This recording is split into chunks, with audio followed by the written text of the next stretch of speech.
Good evening, good evening, good evening. Welcome back all of you. आप सबों का हार्दिक स्वागत है।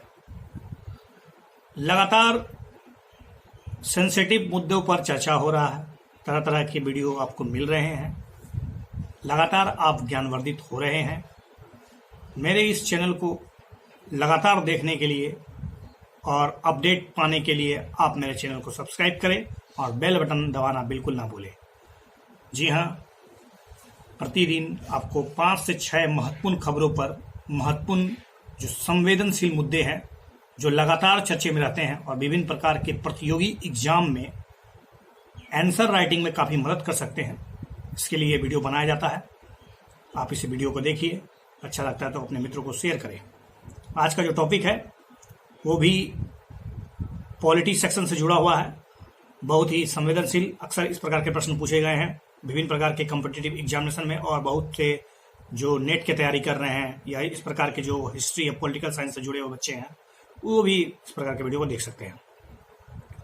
मैं बात करूंगा आज का टॉपिक जो है न्यायिक सक्रियता बनाम न्यायिक सर्वोच्चता, और साथ ही साथ डिस्कस होगा ये जो संयम है, न्यायिक संयम, वो कितना जरूरी है। देख रहे हैं दिन प्रतिदिन की खबरों में आप, न्यायपालिका आगे बढ़कर खेल रही है, अर्थात जो काम कार्यपालिका या विधायिका का होता है आज न्यायपालिका के दरवाजे पर पहुंच रहा है, न्यायपालिका उसको आगे बढ़ा रही है। तो भारतीय संविधान में जो सेपरेशन का सिद्धांत, अर्थात पावर का जो सेपरेशन किया गया है एग्जीक्यूटिव, लेजिस्लेटिव, जुडिशरी के बीच, अर्थात कार्यपालिका, न्यायपालिका और विधायिका के बीच जो कार्यों का बंटवारा है, जो पावर का अलग अलग अधिकार क्षेत्र है, उसके जो डायमेंशन है, उसमें अस्पष्टता है। ये बात सही है, पर इतनी भी अस्पष्टता नहीं है कि न्यायपालिका अपने जो दायरे हैं, जो सीमा है, उसके सीमे से बाहर जाकर आजकल निर्णय सुना रही है। यहाँ तक कि सरकार को ऐसा करने के लिए वो कह रही है, विधायिका को इस पर कानून बनाने के लिए बता रही है। तो इसी मुद्दे को ध्यान में रखते हुए ये वीडियो बनाया जा रहा है।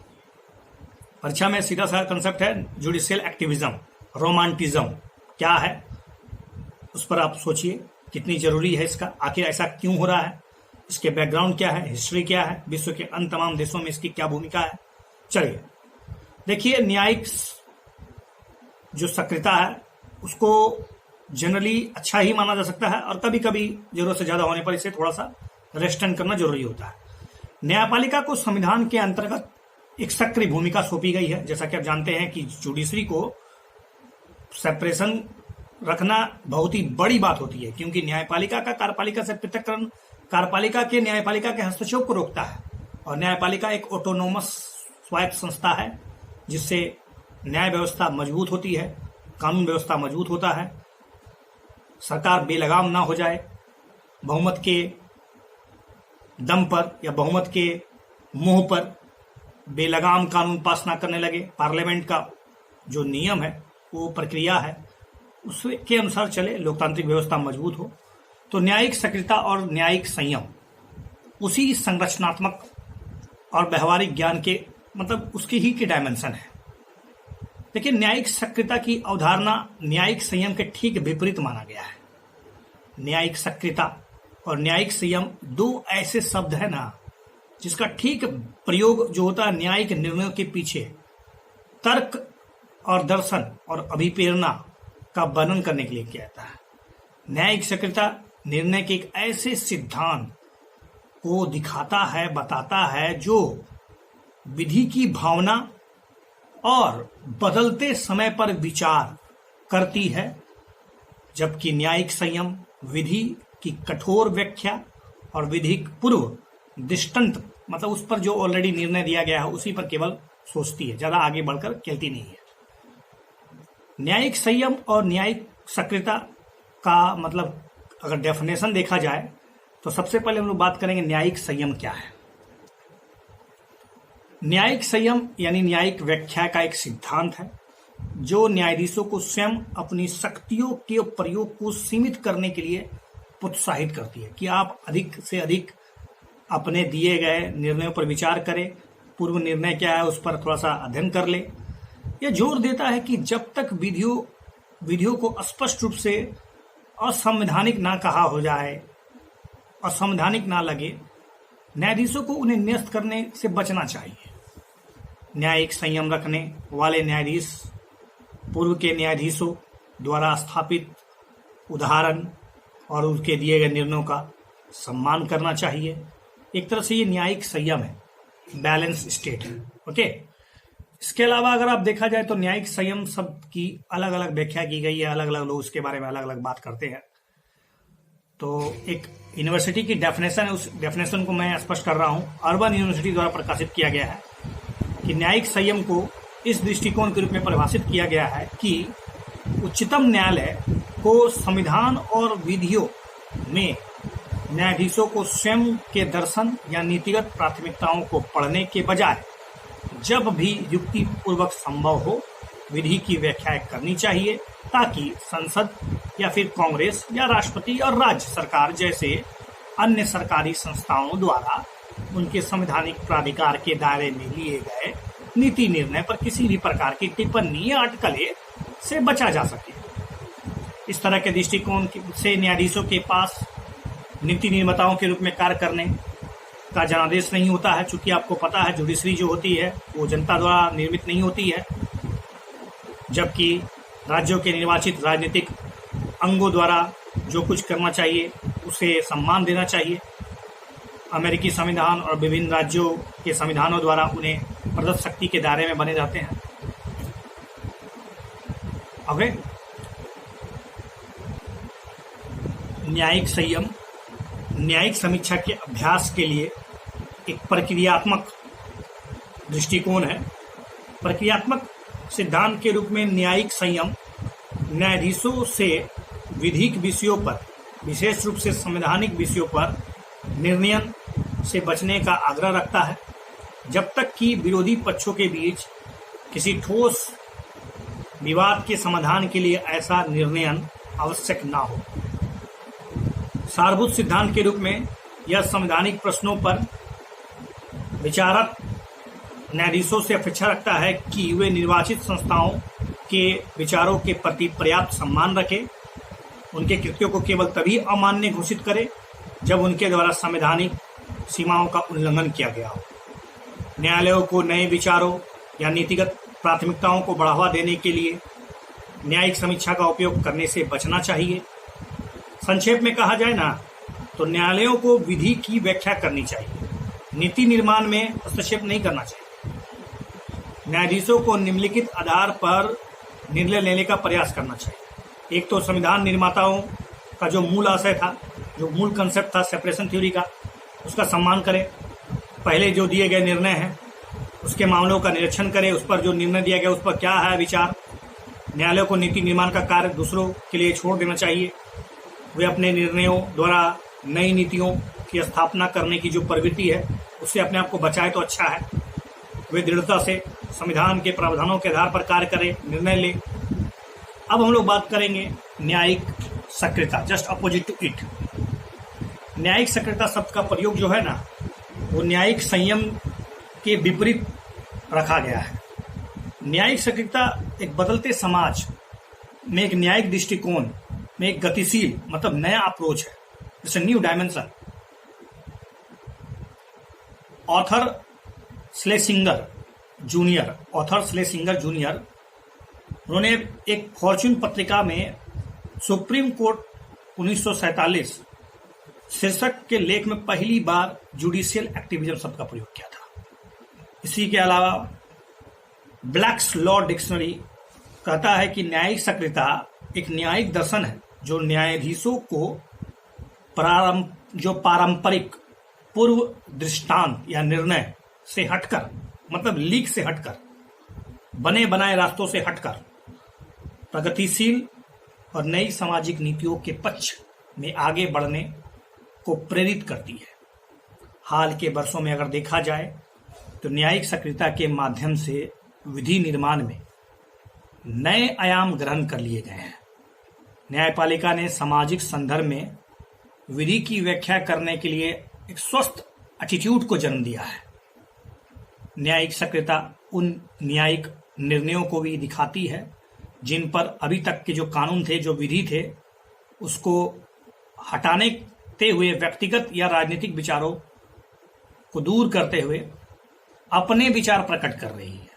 न्यायाधीशों से अपेक्षा की जाती है कि वे निर्णय देते समय विधि की व्याख्या संविधान के अनुसार ही करें, लेकिन न्यायिक सक्रियतावादी न्यायालय के समक्ष प्रस्तुत कानूनी मामलों पर विधि निर्माण के लिए अपनी इच्छा प्रयोग करने के लिए कहते हैं कि आप अपनी इच्छा प्रकट कीजिए, आप इस पर क्या सोचते हैं। न्यायिक सक्रियता का प्रश्न संवैधानिक व्याख्या, संवैधानिक संरचना, शक्तियों के पृथक्करण से घनिष्ठ रूप से संबंधित है। इसे कभी कभी तो न्यायिक संयम के विलोम के रूप में भी देखा गया है।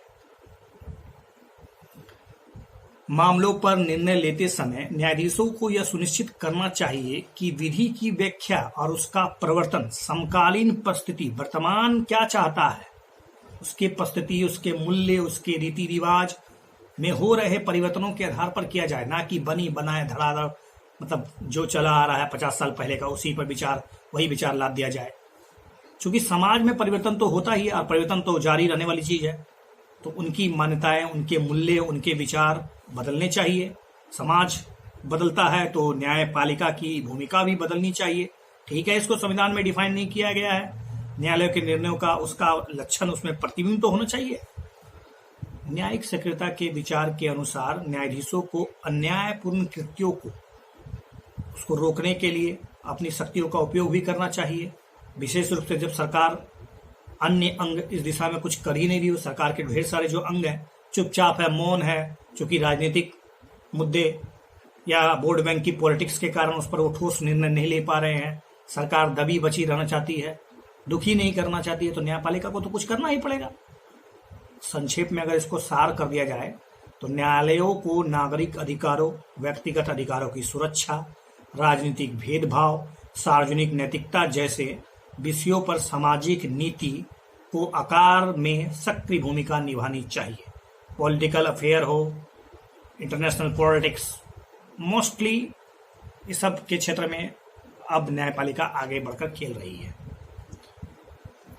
जैसे कि आपको मैं एग्जाम्पल के तौर पर सिद्ध करूं कि मेनका गांधी में उच्चतम न्यायालय का निर्णय भारतीय संविधान के अनुच्छेद 21 में जो संबंधित निर्णय है उसकी न्यायिक सक्रियता का एक वर्णन करता है। बहुत ही बेहतरीन उदाहरण है, क्योंकि न्यायिक सक्रियता का डायमेंशन विस्तृत होने लगा है।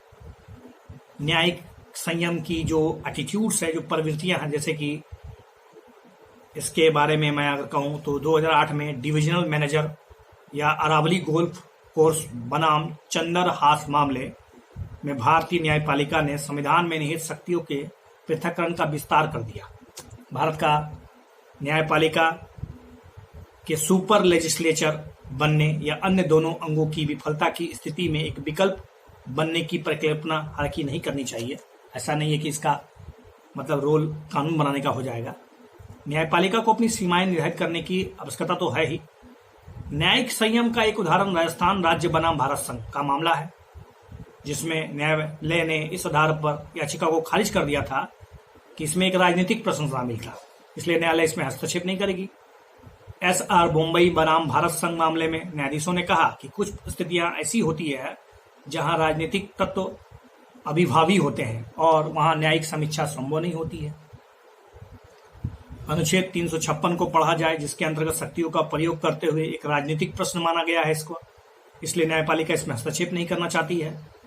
न्यायमूर्ति अहमदी ने कहा कि राजनीतिक निर्णयों के परीक्षण के लिए न्यायिक रूप से प्रबंधनीय मानदंड को विकसित करना कठिन है। यदि न्यायालय ऐसा कर दे तो राजनीतिक क्षेत्र के में प्रवेश करना, राजनीतिक विवेक को प्रश्नगत करना होगा, जिससे न्यायालय को बचना चाहिए। तो ओवरऑल देखा जाए तो अब न्यायपालिका कर क्या रही है, देखिए आपको समझाने की कोशिश की जा रही है लगातार। न्यायिक संयम समझ ही गए आप, न्यायिक सक्रियता भी समझ ही गए, उनके उदाहरण भी समझ गए।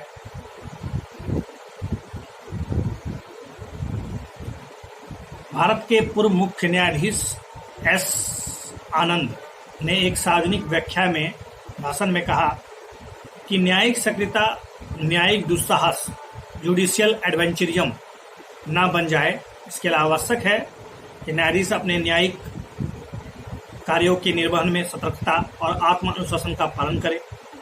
न्यायिक सक्रियता का सबसे बड़ा दुष्परिणाम इसकी अप्रत्याशितता है।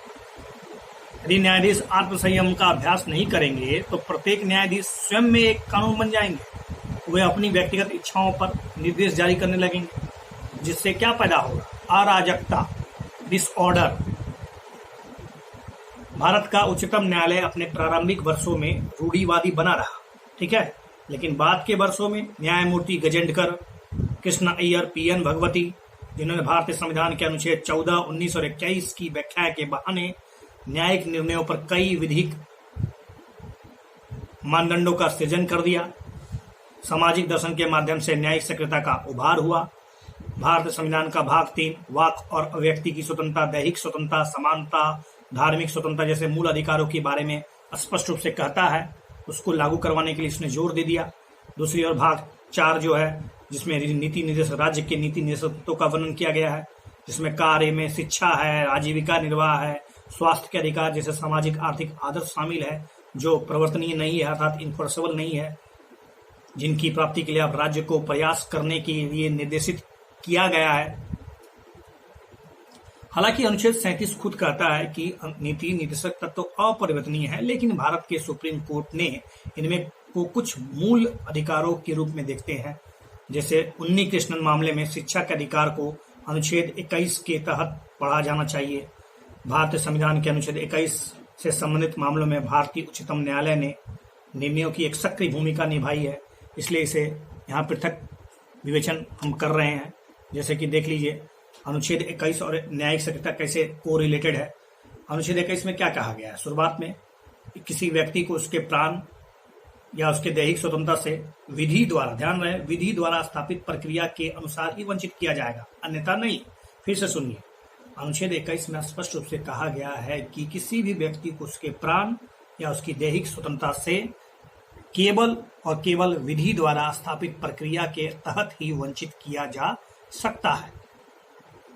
A.K. गोपालन बनाम मद्रास राज्य मामले में भारतीय सुप्रीम कोर्ट ने इस तर्क को खारिज कर दिया कि किसी व्यक्ति को उसके प्राण या दैहिक स्वतंत्रता से वंचित करने के लिए न केवल विधि की जरूरत है, बल्कि विधि की यह प्रक्रिया का भी तो निष्पक्ष होना चाहिए, तार्किक होना चाहिए, न्यायसंगत होना चाहिए।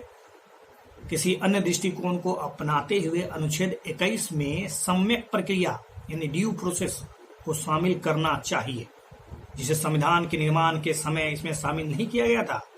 हालांकि बाद में मेनका गांधी केस भारत संघ मामले में न्यायिक व्याख्या द्वारा अनुच्छेद 21 में सम्यक प्रक्रिया की इस आवश्यकता को जोड़ दिया गया।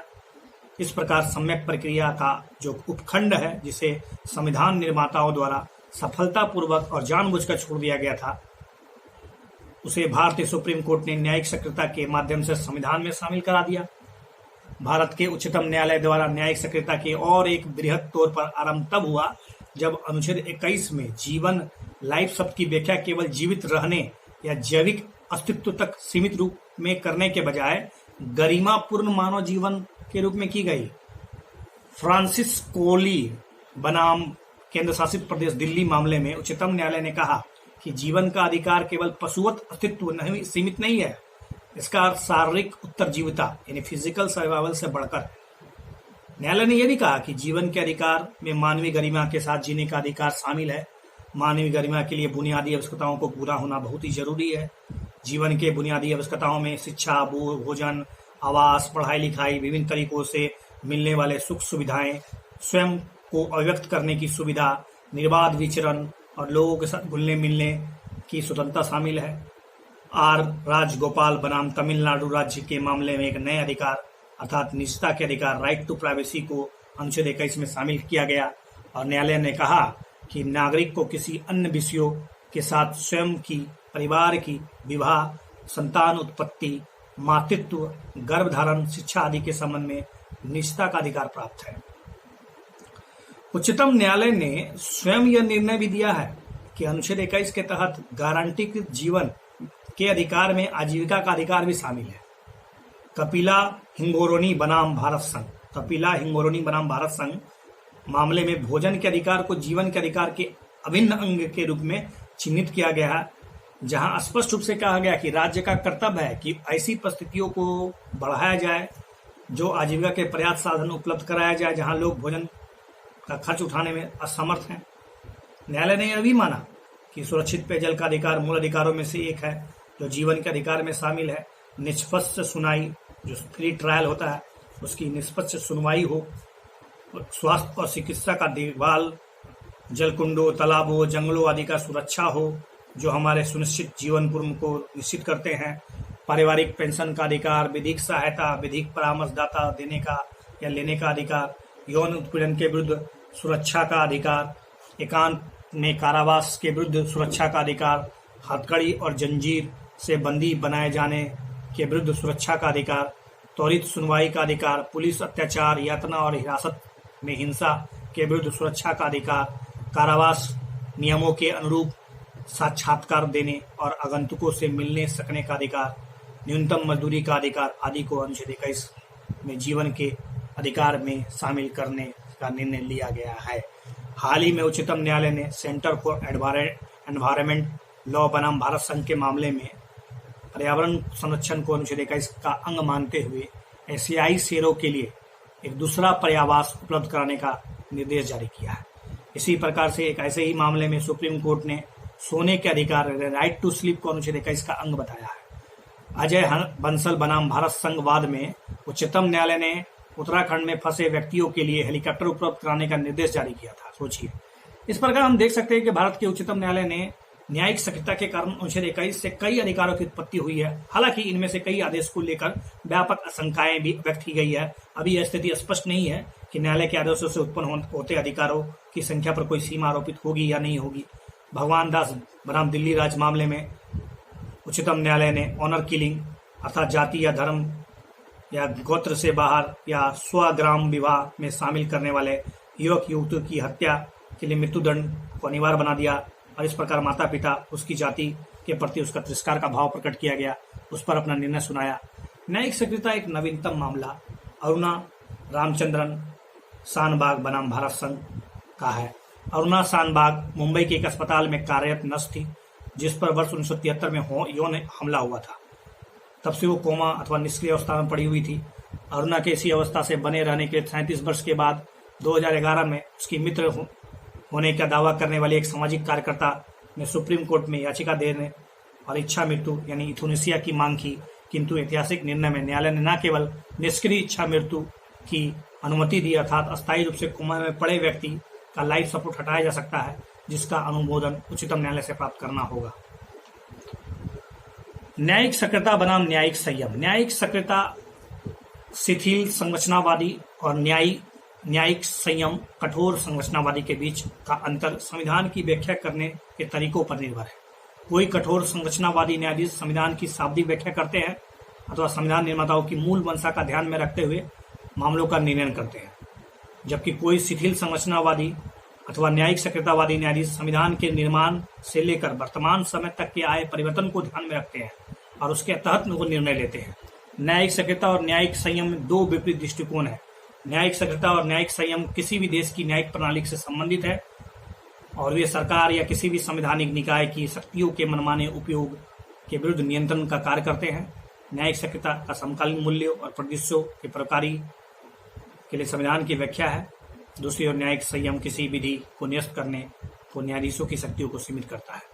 तो overall in this video we discussed कि न्यायिक सक्रियता कितनी जरूरी है, न्यायिक सक्रियता के आधार पर किस प्रकार से अनुच्छेद 21 को व्याख्या किया गया और everything I discussed in this video. Watch this video, you will be benefit about it. Thank you.